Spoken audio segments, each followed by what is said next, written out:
Hi, everybody, and welcome to the Healership Path today. Today, we are talking about the topic of how to be a better person. That's actually a really big topic, and depending upon what culture you come from, or background, or history you come from, it's a pretty big question. But that is one of the first questions you have to answer. So, today, we're going to talk for about the next 20 minutes or so with me, Rita Hickman, and on the Healership Path. So, welcome.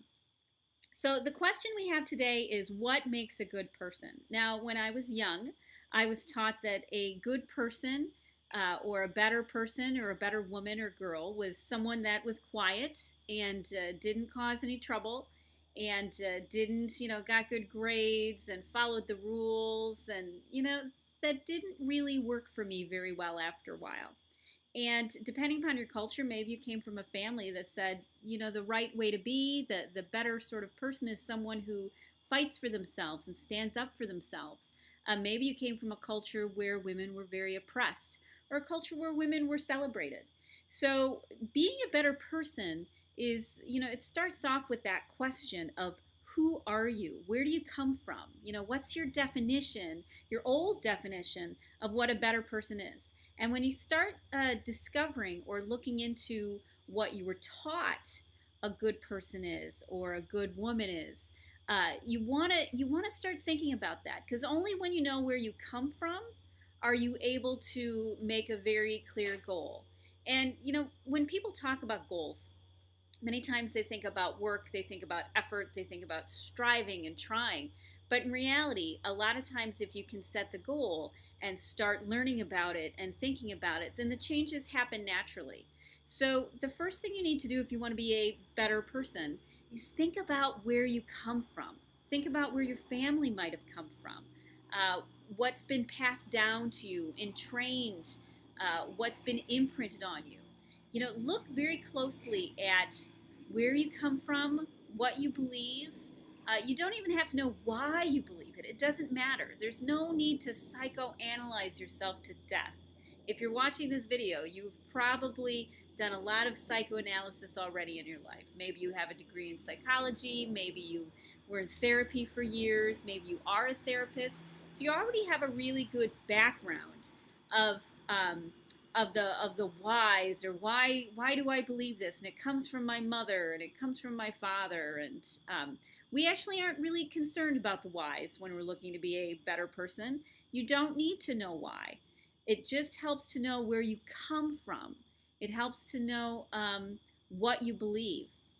So sometimes you can journal about that, or you can, just write down a list of things that you believe. One of the best ways for me to discover what I believe is I pay attention to what makes me frustrated, or what makes me angry, or hurts my feelings, whatever causes internal conflict for me.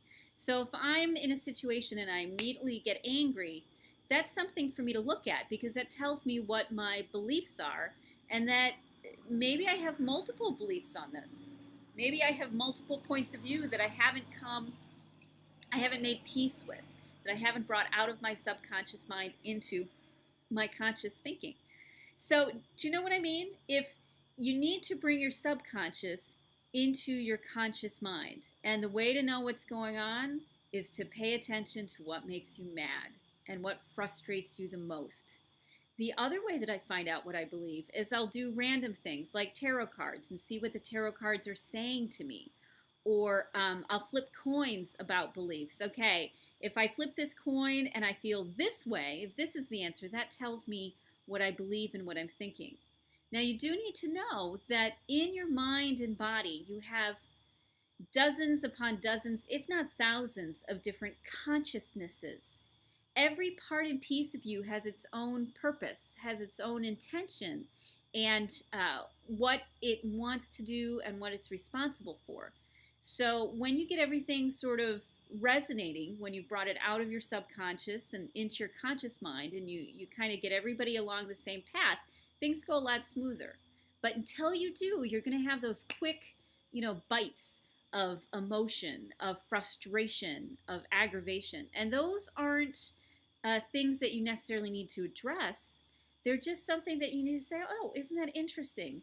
I didn't realize I had a problem with this. I didn't realize this upset me. I need to look at that. What's the belief? Because in reality, changing um, your patterns and changing your habits is very simple, but you do need to know what you believe first. You need a baseline. So use whatever tools and tricks and tips that you use to find out what you believe by looking at what your parents believe. Look at what religion you were brought up in. Look at what the people you surround yourself believe. Look at your environment, because our environment has a very big impact on our beliefs. So now that you kind of have a baseline of what you believe, the next thing you want to do is ask yourself, which of these beliefs do I want to keep? Which are working for me? And which are not working for me? So you want to keep it a little bit objective. It's not about judgmentalism. It's not about, I can't believe I believe this. I'm a terrible human being that I have a problem with this, or this upsets me, or this doesn't upset me. Take the judgment out of it and just look at it kind of objectively. What do I believe? Is this working for me? And what do I want to believe? I'll give a great example. I used to look at women and think, you know what? I don't want anything to do with them. I don't want to deal with it, because they're dramatic and they're mean and they backstab and, all the sorts of things that maybe I was raised with thinking from my junior high, that imprinted with me. So I kind of had a negative opinion of women. And I said, you know what? There's a lot of women in the world that get along really well with other women. And I'm hearing things about how women prefer other women's company when they get older. And you know what? If I could develop good relationships with women, that would be a wonderful resource. If I cut off half of the population because I'm worried that, they might hurt my feelings, or that they'll know too much about me, or they're smarter than I am. If I'm worried about those things, I'm missing out on so many opportunities that I could have, and resources that could help me move in the direction I want to go. So even though I believe, because I look at how I react, I don't want to go to those people, I don't want to work with that person, I don't want to, I'd rather go over here. That tells me what I believe. And one of my beliefs was women scare me, because they're just like this unknown, because I always felt very cut off from them. And I said that belief isn't working for me very well. Now, in order to change your beliefs, you don't have to go out west and go into, a sweat lodge and, and bear down and struggle and run, up mountains and push yourself to the limit. You really don't have to do that. You don't have to push yourself to these emotional, mental, and physical stresses to find out who you are and what you believe. Really, life will hand all sorts of things to you. So if you pay attention to, as I said, what frustrates you and what makes you angry, that is a great cue as to a belief that you have that is not working for you. Because if it makes you angry or brings up a strong emotion, usually it means that that emotion will direct you.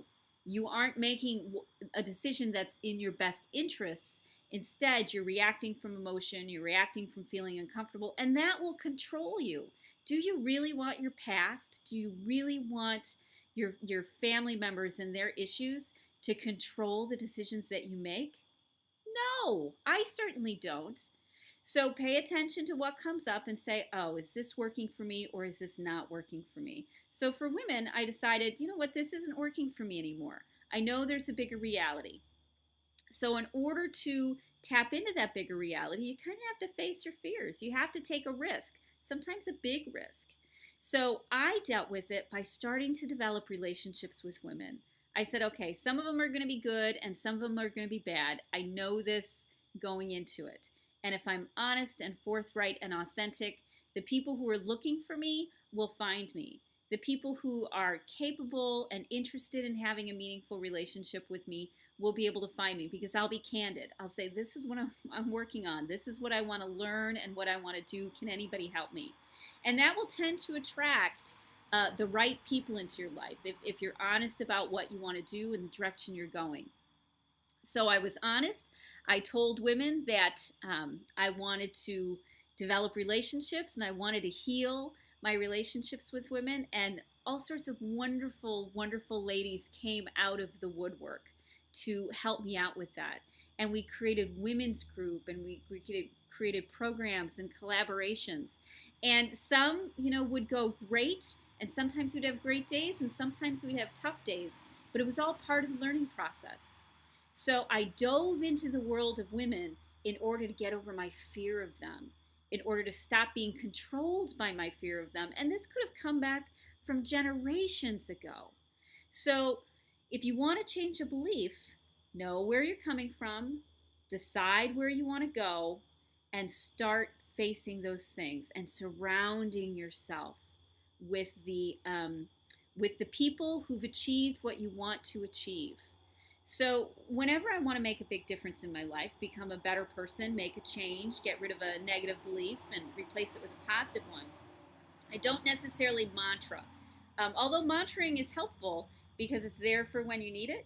If you mantra something, it creates a neural connection, and then as you're going along through life saying, oh, and you're just about to follow that old habit and that old pattern again, your mantra comes up and you say, oh, yeah, I didn't want to shy away from this situation. I wanted to walk into it. So that's one way that mantras can be helpful, is because they're great reminders when you need them about the direction that you want to go so you don't fall back into your old habits.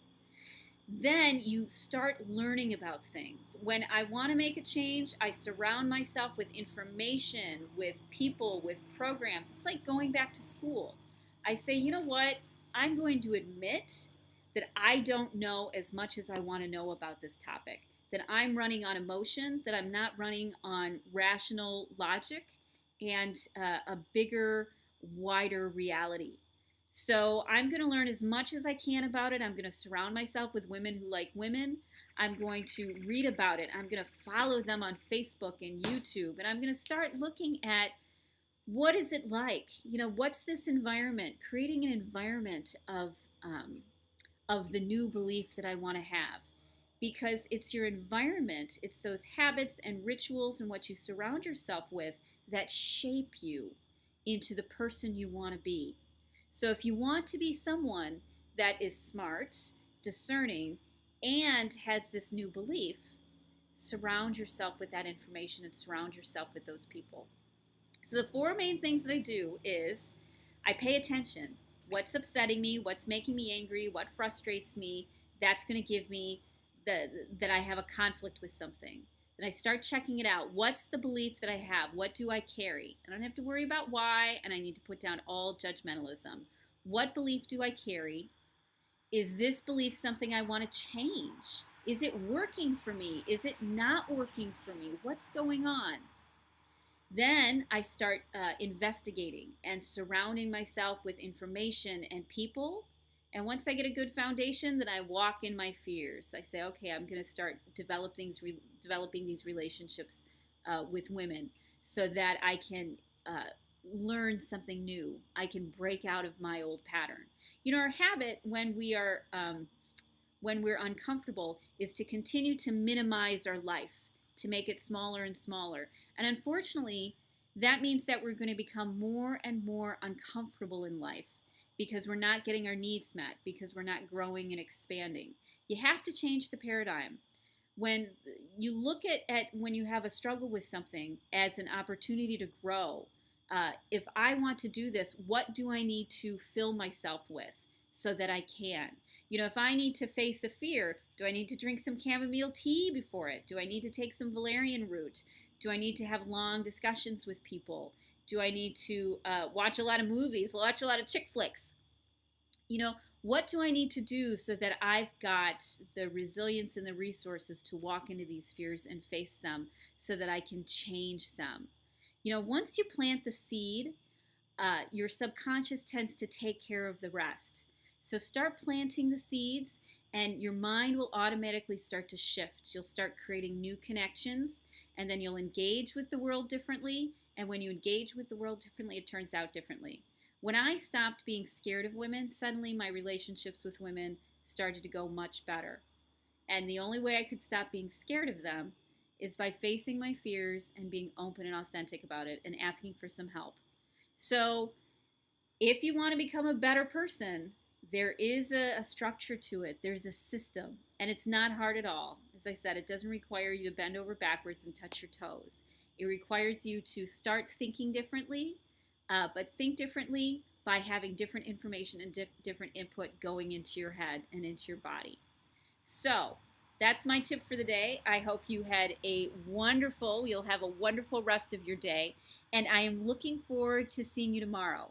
And if you'd love to join our movement of women who want to heal themselves or heal people they love or start a healing practice, go to inspiremassage.com and join the tribe. I send daily emails that help keep us on track. And these live streams every morning help keep us all on track too. And they're going to get bigger and better. So have a great rest of your day. Thanks for hanging out with me. Bye.